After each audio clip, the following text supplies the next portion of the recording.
Hi hello ಎಲ್ಲರಿಗೂ ನಮಸ್ಕಾರ. ಜ್ಯೋತಿ ಪಾಕಶಾಲೆಗೆ ತಮ್ಮೆಲ್ಲರಿಗೂ ಸ್ವಾಗತ. ನನ್ನ ಕುಕ್ಕಿಂಗ್ ವಿಡಿಯೋಸ್ ನಿಮಗೆ ಇಷ್ಟ ಆದಲ್ಲಿ ಜ್ಯೋತಿ ಪಾಕಶಾಲೆ ಚಾನಲ್ನ ಸಬ್ಸ್ಕ್ರೈಬ್ ಮಾಡ್ಕೊಳ್ಳಿ. ನಾನು ಈ ದಿನ ಸಿಂಪಲ್ಲಾಗಿ ಬೆಳ್ಳುಳ್ಳಿ ಗೊಜ್ಜು ಮಾಡುವ ವಿಧಾನ ತೋರಿಸ್ಕೊಡ್ತೇನೆ. ಮನೆಗೆ ಏನು ತರಕಾರಿ ಇಲ್ಲದೆ ಇದ್ದಾಗ, ಬಾಯಿ ಕೆಟ್ಟಾಗ, ರುಚಿಯಾಗಿ ಏನಾದರೂ ತಿನ್ನಬೇಕು ಅನಿಸಿದಾಗ ಈ ರೀತಿ ಬೆಳ್ಳುಳ್ಳಿ ಗೊಜ್ಜನ್ನು ಒಮ್ಮೆ ಟ್ರೈ ಮಾಡಿ. ಅನ್ನಕ್ಕೆ ತುಂಬಾ ಟೇಸ್ಟಿಯಾಗಿರುತ್ತೆ. ತುಂಬಾ ಸಿಂಪಲ್ಲಾಗಿ ಕಡಿಮೆ ಇಂಗ್ರೀಡಿಯೆಂಟ್ಸ್ನ ಬಳಸ್ಕೊಂಡು ಈ ಬೆಳ್ಳುಳ್ಳಿ ಗೊಜ್ಜನ್ನು ಮಾಡ್ಕೊಳ್ಬೋದು. ಬಾಯಿ ಕೆಟ್ಟಿದೆ, ಹುಷಾರಿಲ್ಲ ಅಂದವರಿಗೆ ಈ ರೀತಿಯಾಗಿ ಬೆಳ್ಳುಳ್ಳಿ ಗೊಜ್ಜನ್ನು ಮಾಡಿಕೊಟ್ವಿ ಅಂದರೆ ಅನ್ನ ಫುಲ್ ಖಾಲಿ ಮಾಡ್ತಾರೆ. ಅಷ್ಟು ಟೇಸ್ಟಿಯಾಗಿರುತ್ತೆ. ಬನ್ನಿ ಈ ಟೇಸ್ಟಿಯಾದಂತಹ ಬೆಳ್ಳುಳ್ಳಿ ಗೊಜ್ಜು ಮಾಡೋದು ಹೇಗೆ ಅಂತ ನೋಡೋಣ. ನಾನಿಲ್ಲಿ ಒಂದು 2 ಗಡ್ಡೆಯಷ್ಟು ಬೆಳ್ಳುಳ್ಳಿನ ಈ ರೀತಿ ಸಿಪ್ಪೆ ತೆಗೆದು ಒಂದು ಬಟ್ಲಿಗೆ ಹಾಕ್ಕೊಂಡಿದ್ದೇನೆ. ಈಗ ಇದನ್ನು ಒಂದು ಚಿಕ್ಕ ಮಿಕ್ಸಿ ಜಾರಿಗೆ ಹಾಕ್ಕೊಳ್ತೇನೆ.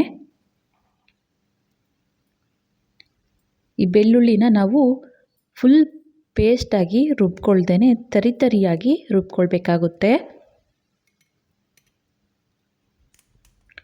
ನೋಡ್ಬೋದು, ನಾನಿಲ್ಲಿ ತೋರಿಸ್ತಾ ಇದ್ದೀನಿ ನೋಡಿ. ಈ ರೀತಿಯಾಗಿ ಸ್ವಲ್ಪ ತರಿಯಾಗಿ ರುಬ್ಕೊಳ್ಬೇಕು. ತುಂಬ ನೈಸಾಗಿ ರುಬ್ಕೊಳ್ಬಾರ್ದು. ಈಗ ಬೆಳ್ಳುಳ್ಳಿ ಗೊಜ್ಜು ಮಾಡಲಿಕ್ಕೆ ಗ್ಯಾಸ್ ಮೇಲೆ ಕಡಾಯಿನ ಇಟ್ಟು ಗ್ಯಾಸ್ ಹಚ್ಕೊಳ್ತೇನೆ. ಕಡಾಯಿಗೆ ಸ್ವಲ್ಪ ಎಣ್ಣೆನ ಸೇರಿಸ್ಕೊಳ್ತೇನೆ. ಯಾವುದೇ ಗೊಜ್ಜಿಗಾಗಲಿ ಸ್ವಲ್ಪ ಎಣ್ಣೆ ಜಾಸ್ತಿ ಇದ್ರೇ ಜಾಸ್ತಿ ದಿನ ಸ್ಟೋರ್ ಮಾಡಲಿಕ್ಕಾಗುತ್ತೆ. ಹಾಗೆಯೇ ಟೇಸ್ಟ್ ಚೆನ್ನಾಗಿರುತ್ತೆ. ಎಣ್ಣೆ ಬಿಸಿಯಾದ ನಂತರ ಸ್ವಲ್ಪ ಸಾಸಿವೆನ ಹಾಕ್ಕೊಳ್ತೇನೆ. ಸಾಸಿವೆ ಸಿಡಿದ ನಂತರ ಇದಕ್ಕೆ ಒಂದು 1/4 ಟೀ ಸ್ಪೂನಷ್ಟು ಜೀರಿಗೆನ ಹಾಕ್ಕೊಳ್ತೇನೆ. ಜೀರಿಗೆ ಚಿಟಪಟ ಅಂದ ನಂತರ ಇದಕ್ಕೆ ನಾವು ತರಿಯಾಗಿ ರುಬ್ಕೊಂಡಿರುವಂತಹ ಬೆಳ್ಳುಳ್ಳಿನ ಸೇರಿಸ್ಕೊಳ್ತೇನೆ. ಗ್ಯಾಸನ್ನು ಲೋ ಫ್ಲೇಮಲ್ಲೇ ಇಟ್ಟು ನಾವು ಈ ಬೆಳ್ಳುಳ್ಳಿನ ಎಣ್ಣೆಯಲ್ಲಿ ಚೆನ್ನಾಗಿ ಫ್ರೈ ಮಾಡ್ಕೊಳ್ಬೇಕಾಗುತ್ತೆ. ಬೆಳ್ಳುಳ್ಳಿ ಸೀದೋಗಬಾರ್ದು, ಕಲರ್ ಬರಬಾರ್ದು, ಹಾಗಂತ ಹಸಿಯಾಗೂ ಇರಬಾರ್ದು. ಹಾಗಾಗಿ ಲೋ ಫ್ಲೇಮಲ್ಲೇ ಇಟ್ಟು ಬೆಳ್ಳುಳ್ಳಿನ ಎಣ್ಣೆಯಲ್ಲಿ ಫ್ರೈ ಮಾಡ್ಕೊಳ್ಬೇಕು.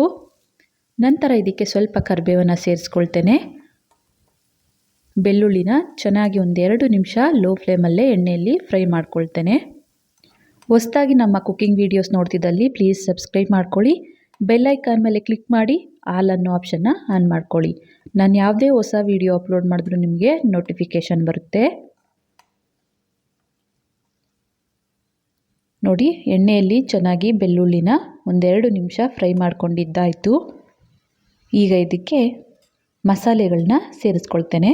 ಒಂದು 1/4 ಟೀ ಸ್ಪೂನಷ್ಟು ಅರಿಶಿನ, ಹಾಗೆ 1.5 ಟೀ ಸ್ಪೂನಷ್ಟು ನಾನು ಇದಕ್ಕೆ ಅಚ್ಕಾರದ ಪುಡಿ ಅಂದರೆ ಒಣಮೆಣಸಿನ್ಕಾಯಿ ಪುಡಿನ ಸೇರಿಸ್ಕೊಳ್ತಾ ಇದ್ದೇನೆ. ನಿಮಗೆ ಖಾರಕ್ಕೆ ಎಷ್ಟು ಬೇಕು ಅಂತ ನೋಡಿಕೊಂಡು ಅಷ್ಟು ಖಾರದ ಪುಡಿನ ಸೇರಿಸ್ಕೊಳ್ಬೇಕಾಗುತ್ತೆ. ನಂತರ ಇದಕ್ಕೆ 1 ಟೀ ಸ್ಪೂನ್ ಆಗುವಷ್ಟು ಧನಿಯಾ ಪುಡಿನ ಸೇರಿಸ್ಕೊಳ್ತಾ ಇದ್ದೇನೆ. ರುಚಿಗೆ ತಕ್ಕಷ್ಟು ಉಪ್ಪನ್ನು ಸೇರಿಸ್ಕೊಳ್ತೇನೆ. ಇವೆಲ್ಲವನ್ನು ಹಾಕಿ ಸೀದೋಗೋ ಚಾನ್ಸ್ ಇರುತ್ತೆ ಎಣ್ಣೆಯಲ್ಲಿ. ಹಾಗಾಗಿ ಬೇಗ ಈ ರೀತಿಯಾಗಿ ಕಲಿಸ್ಕೊಂಡು ಹಿಂದೆನೇ ನಾನು ಇದಕ್ಕೆ ಒಂದು ಅರ್ಧ ಗ್ಲಾಸಷ್ಟು ನೀರನ್ನು ಸೇರಿಸ್ಕೊಳ್ತೇನೆ. ಒಂದು ಚಿಕ್ಕ ಟೀ ಗ್ಲಾಸಷ್ಟು ನೀರನ್ನು ಸೇರಿಸ್ಕೊಳ್ತಾ ಇದ್ದೇನೆ. ಈ ರೀತಿ ನೀರನ್ನು ಹಾಕಿ ಮತ್ತೆ ಇದನ್ನು ಚೆನ್ನಾಗಿ ಮಿಕ್ಸ್ ಮಾಡಿ 1-2 ನಿಮಿಷ ಇದನ್ನು ಕುದಿಸ್ಕೊಳ್ತೇನೆ. ಇದು ಕುದಿಯೋ ಹೊತ್ತಿಗೆ ನಾನಿಲ್ಲಿ 1 ಕಪ್ಪಷ್ಟು ಗಟ್ಟಿ ಮೊಸರನ್ನು ತೆಗೆದುಕೊಂಡಿದ್ದೇನೆ. ಮೊಸರು ಫ್ರೆಶ್ ಆಗಿರಬೇಕು, ಹುಳಿ ಬಂದಿರಬಾರ್ದು. ನಂತರ ಈ ರೀತಿಯಾಗಿ ಸ್ಪೂನಿನ ಸಹಾಯದಿಂದ ಚೆನ್ನಾಗಿ ಇದನ್ನು ಬೀಟ್ ಮಾಡ್ಕೊಳ್ಬೇಕಾಗುತ್ತೆ. ಗಂಟಿಲ್ಲದೆ ಇರೋ ರೀತಿ ಸ್ಮೂತ್ ಪೇಸ್ಟ್ ಆಗೋವರೆಗೂ ಇದನ್ನು ಚೆನ್ನಾಗಿ ಬೀಟ್ ಮಾಡ್ಕೊಳ್ಬೇಕು. ನೋಡಿ, ಈ ರೀತಿಯಾಗಿ ಸ್ಮೂತಾಗಿ ಪೇಸ್ಟ್ ಆಗಬೇಕು.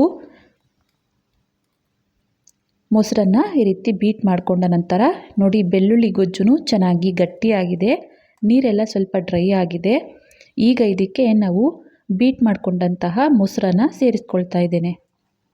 ಮೊಸರು ನಾವು ಬೀಟ್ ಮಾಡಿದಾಗ ಕ್ರೀಮಿ ಕನ್ಸಿಸ್ಟೆನ್ಸಿ ಬರಲಿಲ್ಲ ಅಂದಲ್ಲಿ ನಾವು ಇದನ್ನು ಒಂದು ಚಿಕ್ಕ ಮಿಕ್ಸಿ ಜಾರಿಗೆ ಹಾಕಿ ಪಲ್ಸ್ ಮೋಡಲ್ಲಿ ರುಬ್ಕೊಂಡ್ರೆ ಆಯಿತು. ಅದು ಕ್ರೀಮಿ ಕನ್ಸಿಸ್ಟೆನ್ಸಿ ಬರುತ್ತೆ. ನಂತರ ಈ ರೀತಿಯಾಗಿ ಗೊಜ್ಜಿಗೆ ಹಾಕಿ ಕೈ ಬಿಡದೇನೆ ಇದನ್ನು ಕಲಿಸ್ಕೊಳ್ಬೇಕು. ಕೈ ಬಿಟ್ವಿ ಅಂದರೆ ಇದು ಗಂಟಾಗೋ ಚಾನ್ಸ್ ಇರುತ್ತೆ. ಹಾಗಾಗಿ ಕೈ ಬಿಡದೇನೆ ಇದನ್ನು ಕಲಿಸ್ತಾ 1-2 ನಿಮಿಷ ಚೆನ್ನಾಗಿ ಇದನ್ನು ಕುದಿಸ್ಕೊಳ್ಬೇಕು. ಆ ಮೊಸರಲ್ಲಿರೋ ನೀರಿನ ಅಂಶ ಎಲ್ಲ ಡ್ರೈ ಆಗಿ ಈ ಗೊಜ್ಜು ಸ್ವಲ್ಪ ಗಟ್ಟಿ ಆಗ್ತಾ ಇರುತ್ತೆ. ನೋಡ್ಬೋದು, ಬೆಳ್ಳುಳ್ಳಿ ಗೊಜ್ಜು ರೆಡಿ ಆಯಿತು. ಈ ಬೆಳ್ಳುಳ್ಳಿ ಗೊಜ್ಜು ಬಿಸಿ ಅನ್ನಕ್ಕೆ ತುಪ್ಪ ಹಾಕ್ಕೊಂಡು ತಿಂತಾಯಿದ್ರೆ ತುಂಬಾ ಟೇಸ್ಟಿಯಾಗಿರುತ್ತೆ. ಬಾಯಿ ಕೆಟ್ಟಿದೆ ಅಂದವ್ರಿಗೆ ಈ ರೀತಿ ಮಾಡಿಕೊಟ್ವಿ ಅಂದರೆ ಒಂದೆರಡು ತುತ್ತು ಅನ್ನ ಜಾಸ್ತಿನೇ ಊಟ ಮಾಡ್ತಾರೆ, ಅಷ್ಟು ರುಚಿಯಾಗಿರುತ್ತೆ. ನೋಡಿ ಬೆಳ್ಳುಳ್ಳಿ ಗೊಜ್ಜು ರೆಡಿ ಆಯಿತು. ಗ್ಯಾಸನ್ನು ಆಫ್ ಮಾಡ್ಕೊಳ್ತೇನೆ. ಇದನ್ನು ಒಂದು ಬಟ್ಲಿಗೆ ಸರ್ವ್ ಮಾಡ್ತೇನೆ. ನೋಡಿದ್ರಲ್ಲ, ತುಂಬಾ ರುಚಿಕರವಾದಂತಹ ಬೆಳ್ಳುಳ್ಳಿ ಗೊಜ್ಜು ಮಾಡುವ ವಿಧಾನ. ಈ ರೆಸಿಪಿ ನಿಮಗೆ ಇಷ್ಟ ಆಗಿದೆ ಅಂದ್ಕೊಳ್ತೇನೆ. ಇಷ್ಟ ಆದಲ್ಲಿ ಈ ವಿಡಿಯೋಗೊಂದು ಲೈಕ್ ಮಾಡಿ. ಯಾರೆಲ್ಲ ಸಬ್ಸ್ಕ್ರೈಬ್ ಮಾಡ್ಕೊಳ್ದೆ ವಿಡಿಯೋ ನೋಡ್ತಿದ್ದಲ್ಲಿ ಪ್ಲೀಸ್ ಸಬ್ಸ್ಕ್ರೈಬ್ ಮಾಡ್ಕೊಳ್ಳಿ. ಈ ವಿಡಿಯೋ ಹೇಗನ್ನಿಸ್ತು ಅಂತ ಕಮೆಂಟ್ ಮಾಡಿ.